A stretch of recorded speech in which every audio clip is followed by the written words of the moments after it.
Bonjour à tous. Aujourd'hui, un petit mix des différentes interventions qu'on a fait cette semaine. On a fait différents nids de frelons et même des nids de guêpes. Un cas particulier, des personnes qui m'ont appelé pour un problème de rongeurs et finalement il y avait bien des rongeurs, mais il y avait aussi un nid de guêpe dans un volet roulant. Il y avait un nid de frelons sur le toit. Je m'en suis aperçu en y allant, j'étais comme ça en polo, je commençais à avoir quelques frelons qui me tournaient autour de la tête. Et j'ai aperçu, voilà, tout en haut de la toiture, un nid de frelons qui était sous la tuile du fêtage. Voilà, donc je vous ai préparé ce petit mix de vidéos. Je vous laisse visionner tout ça. Alors nous voici sur la commune d'Arbonne, un propriétaire qui s'est aperçu qu'il avait un nid de frelons européen dans un cabanon de jardin. Et vous allez voir en une demi-seconde l'attaque qui va s'en suivre.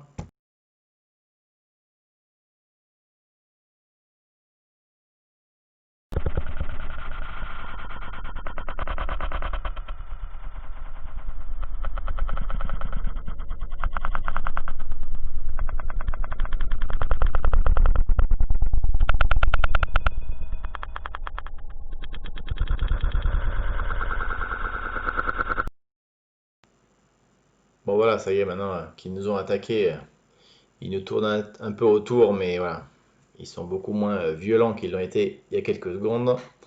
On va pouvoir maintenant traiter le nid. Donc on le rappellera jamais assez, mais toujours surveiller effectivement les va-et-vient d'insectes à un point fixe. Là, il rentrait juste dans l'angle à côté du nid et se retrouvait dans le cabanon de monsieur. Donc ici, un cas un peu particulier. Bon, là, on va traiter des guêpes plus des frelons. Donc avec les propriétaires, on a rentré les poules de leur enclos pour éviter qu'elles aillent picorer et manger les guêpes et les frelons qui vont se retrouver avec du produit sur eux. Parce qu'effectivement, c'est vrai que quand on traite, bah forcément, dans la nature, après, se retrouvent des insectes avec un produit insecticide. Donc les gens nous ont appelé par rapport à un problème de rats. Donc voici les stations que nous avons déposées aux différents endroits où il y avait des passages de rats. Les poules sont bien dans leur enclos. Et je me suis aperçu en faisant le tour de la maison qu'il y avait un angle d'un volet roulant où il y avait bon nombre de guêpes qui sortaient. Donc là, avec ce que je suis en train de leur mettre comme produit, bon, je suis pas sûr qu'il y en ait beaucoup qui sortent vivantes de là. Voilà. Tout à l'heure, il y en avait une trentaine qui tournaient. Donc maintenant, on va aller sur le toit, voir justement ce nid de frelons où j'ai failli me faire attaquer tout à l'heure. Cette vidéo, c'est aussi pour montrer que bah, les nids de frelons peuvent se trouver n'importe où, à des endroits où on les attend pas forcément, on les a forcément pas vus non plus. Parce que même moi qui ai l'habitude, bah, je suis monté sur le toit, j'ai jeté un coup d'œil, j'ai rien vu de particulier et j'ai commencé à avancer avant de me retrouver effectivement à 3 mètres d'une vingtaine de frelons. Bon voilà, là, on va prendre la poudreuse. De toute façon, on craint rien. Là, on est équipé.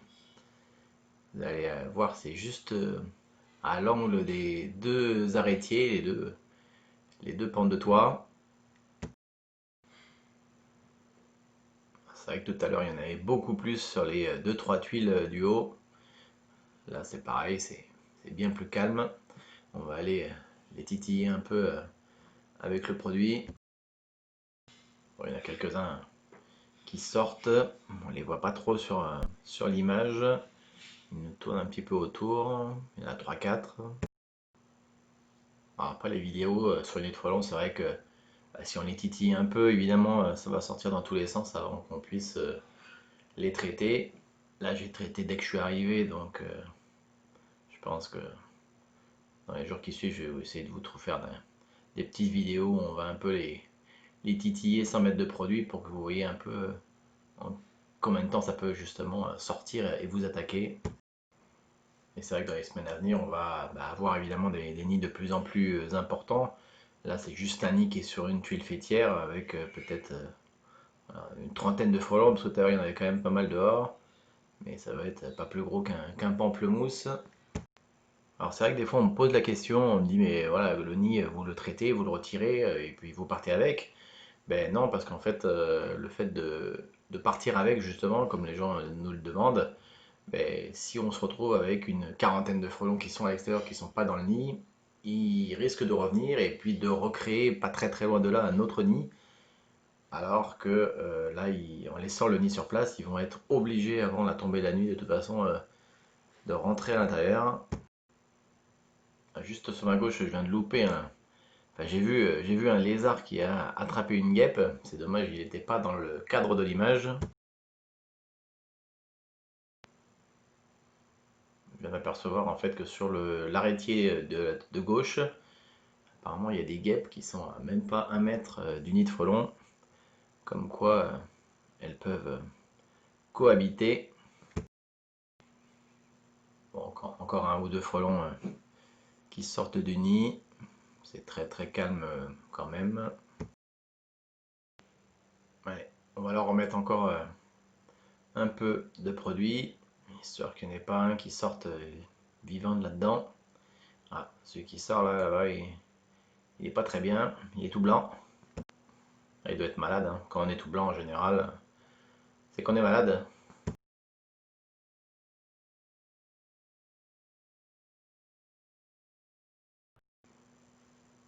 Allez, une petite pulvérisation, et voilà. Maintenant, on va aller sur l'arrêtier juste à côté, à même pas 1 mètre.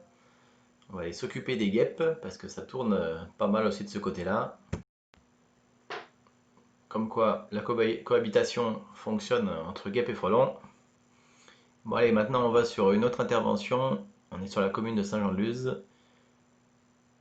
Société d'espace vert est venue pour traiter. Ils se sont fait attaquer, ils n'ont pas pu faire la haie, qui d'ailleurs, effectivement, nécessiterait un petit peu de travail. Et donc, ils ont dû quitter les lieux. Là, je vois pas le nid de frelon, mais effectivement, il y en a quelques-uns qui sortent et qui rentrent. Ah oui, le nid est un petit peu plus haut que je pensais. Ouais, il est gros comme un bon ballon de hand. Ah, ça y est, ça commence à sortir dans tous les sens. Donc là, c'est vrai que ça aurait pu être très dangereux parce que c'est entre deux jardins. Les gens juste derrière, c'est une dame qui garde des enfants chez elle. Le monsieur, il s'est déjà fait piquer il y a 1 an dans la haie d'à côté. Il y a le propriétaire du logement qui est dans la pièce derrière sa fenêtre là et qui fait le pape paradis, il me prend en photo.